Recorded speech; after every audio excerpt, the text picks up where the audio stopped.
राधे राधे सभी को। आज की कथा है ऋषि गौतम की कहानी। बहुत ही प्यारी कहानी है, पूरा सुनिए बिना स्किप किए। चलिए शुरू करते हैं आज की कहानी। छांदोग्य उपनिषद में सत्यकाम नाम के 10 वर्षीय बालक की कहानी मिलती है। सत्यकाम एक दिन ऋषि गौतम के आश्रम में पहुंचा। वह उनका शिष्य बनना चाहता था। ऋषि ने उससे पूछा, तुम्हारे पिता का नाम क्या है? तुम्हारा गोत्र क्या है? बालक ने उत्तर दिया, मुझे अपने वंश के बारे में कोई भी बात ज्ञात नहीं है। मेरी माँ का नाम जबाला था और वह एक दासी थी। वह कई स्थानों पर सेवा करती थी और हमेशा ही व्यस्त रहती थी, और मैं जब छोटा था तभी उनकी मृत्यु हो गई। इसलिए मुझे मेरे पिता का नाम और गोत्र नहीं मालूम। बालक के उत्तर से बहुत ही प्रभावित हुए और उन्हें मन में विचार आया, इनके जैसा बालक अगर मेरा शिष्य होता है तो यह मेरा सौभाग्य है। ऋषि बालक की हिम्मत और ईमानदारी को भी देखकर प्रसन्न हुए और उसे अपना शिष्य बना लिया तथा उसका नाम सत्यकाम जबाला रखा। सत्यकाम ऋषि गौतम के सभी शिष्यों में से सबसे अलग थे। ऋषि गौतम सत्यकाम में एक दिव्यता देखते थे। सत्यकाम विद्या अर्जन के साथ साथ गुरुकुल के सभी कार्यों को बहुत ही अच्छी तरह से करते एवं दूसरे शिष्यों की मदद भी करते और गुरुकुल के अन्य कार्यों में सभी की मदद करते थे। कुछ ही सालों में सत्यकाम एक तेजस्वी विद्यार्थी बन गए। सत्यकाम अपने गुरु के सबसे प्रिय शिष्यों में से एक थे।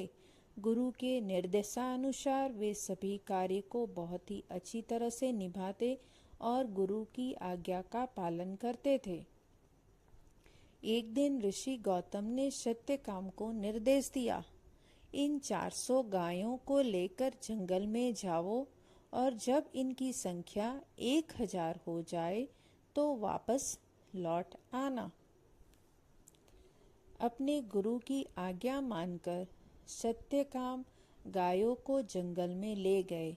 उसने जंगल में एक सुंदर और साफ जगह ढूंढी और गायों के साथ वहीं रहने का फैसला किया।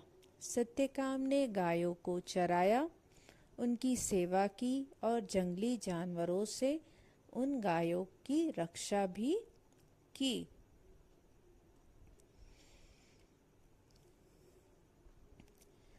कुछ वर्ष बीत गए और एक दिन एक बैल मानव स्वर में बोला, हमारी संख्या 1000 हो गई है। अब आप हमें आश्रम वापस ले जा सकते हैं।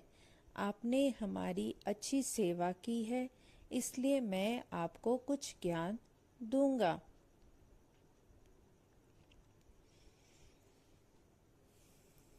वायुदेव ने बैल के रूप में सत्यकाम को ईश्वर या सत्य का 1/4 ज्ञान दिया। वायुदेव ने बैल के रूप में कहा, चारों दिशाएं ईश्वर का हिस्सा है, अर्थात धरती के हर कण में ईश्वर का वास होता है। इतना कहकर वायुदेव बोले, आगे का ज्ञान तुम्हें अग्निदेव द्वारा दिया जाएगा। सत्यकाम गायों को लेकर आश्रम की ओर चल पड़े। रास्ते में उसने अग्नि प्रज्वलित की और अग्निदेव का आह्वान किया। तभी अग्निदेव वहां प्रकट हुए। सत्यकाम ने अग्निदेव को प्रणाम किया। तभी अग्निदेव ने कहा, पुत्र, क्या तुम्हें ज्ञात है कि पृथ्वी, समुद्र, वायु और आकाश सभी भगवान के ही अंश हैं? सत्यकाम ने उत्तर में कहा, जी अग्निदेव, हमें ज्ञात है। अगली सुबह जब सत्यकाम गायों के साथ अपनी यात्रा जारी रख रहा था तो एक हंस उसके पास उड़कर आया। हंस ने उससे कहा, सूर्य, चंद्रमा और अग्नि भी ईश्वर के ही अंश है। हंस से ज्ञान लेकर सत्यकाम अपने मार्ग पर आगे चल बढ़ा। जब सत्यकाम गायों के साथ आगे बढ़ा तो पानी से एक पक्षी उसके पास आया। पक्षी ने बताया, आंखें, कान, मन और सांस सभी ईश्वर के अंश हैं। जल पक्षी का धन्यवाद करते हुए सत्यकाम आगे बढ़ा और कुछ ही देर में गायों को लेकर आश्रम पहुंच गया।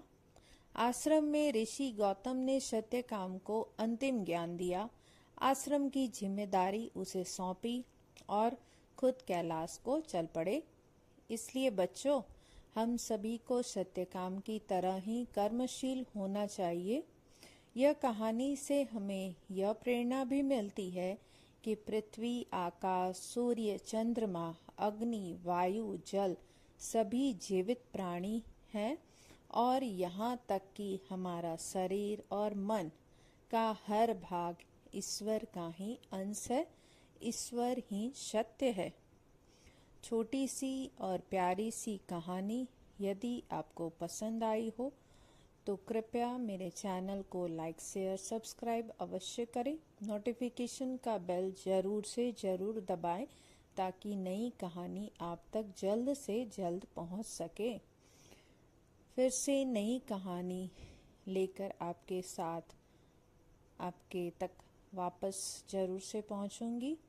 तब तक के लिए आप सभी को मेरा प्यार भरा नमस्कार एवं राधे राधे।